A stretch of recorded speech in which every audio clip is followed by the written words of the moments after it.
Nenka nalbaki yango pe na ebandela journal oyo ba société ya télécommunication ezali na mboka na biso bazali ko organiser ba jeu ya ndenge na ndenge mbala mingi bazali ko kosa bana ya mboka pe ko yiba bango ba mbongo à travers ba unité oyo esengeli ko tinda lingala fasi mukola lelo to kanisi to réfléchir na place na bino nini esengeli bana ya mboka basala bolanda yango na commentaire oyo rendu par Zachary Bababasu.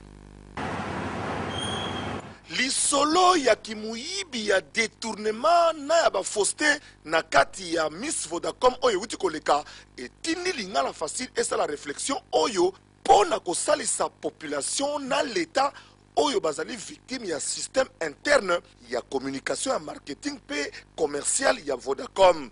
Population nyonso ya Congo basalaki confiance na eloko oyo Miss Vodacom pe ba participaki na ndenge elongo bani ba boti batindaki bana na bango pe na suka na bango mwana mwasi oyo Lauriane aganyaki melikamu ya kokamwa quelques jours après ba konzi ya Vodacom ba ye ote ba botola ye couronne pour semble-t-il la trichaki toye kotala tosali otobengaka revenu assurance pona koyeba soki ndenge to akoteka mbongo pe eza kokota quand toye kosala musala wana toye komona ke ba vote mususu eza komonana te na mbongo oyo jeu ebimisaki toye komona sikoyo ke complicité ezalaki bato akati pe bato ya libanda baye kosala ke moto moko azalaki kovote mpo na candidate moko akotindi kaka bavote akotindi kaka bavote nzoka nde moto wana asi asalaki bamayuya na kati mpo te ye azala facture te tala sikoyo baninga mosusu bakofuta mbongo na bango mpona kovote candidate na bango ye sikoyo na candidate bako basali likopa na bango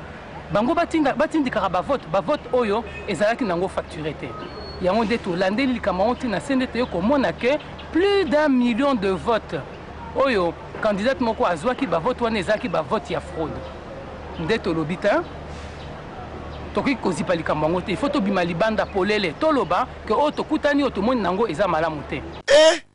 ekamwisi bato ebele makasi mpo nyonso ezalaki kosalema sous surveillance ya huissier à justice oyo abandaki koagreye résultat après résultat lelo oyo boye elakisi nettement que fille wana ya katanga ye mpenza na elobeli na ndenge ya kozalela azalaki komérite azala numéro 1 mais esali ke bavoti ya bato etindi ke Lauriane abima ebongo ebandi boni lelo babotola ye couronne bato ebele baza komituna pe bamituni makasi na oyo etali superstar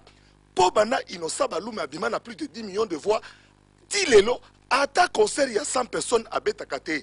est-ce que tricherie ezalaki pete na lisolo ya superstar po Innocent Balume impopularité na kati ya Congo eza komonana visiblement abetaka te asalaka plainte ki superstar na ye euti wapi etindi bato ebele batuna est-ce que place wana ezalaki ya mbuyi te po yende ayebaki koyemba pe soki otali ndenge makambo nga bavote ezokende sikoyo okomona ke bakandida oyo bayebi musala ya miziki na nzoto baza kozwa bapointe kaka ba oyo misusu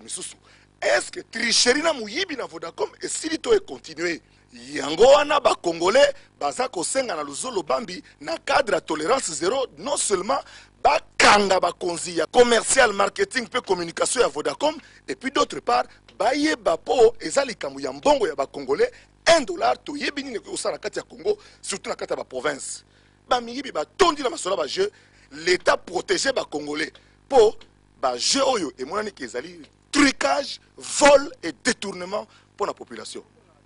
débat est ouvert.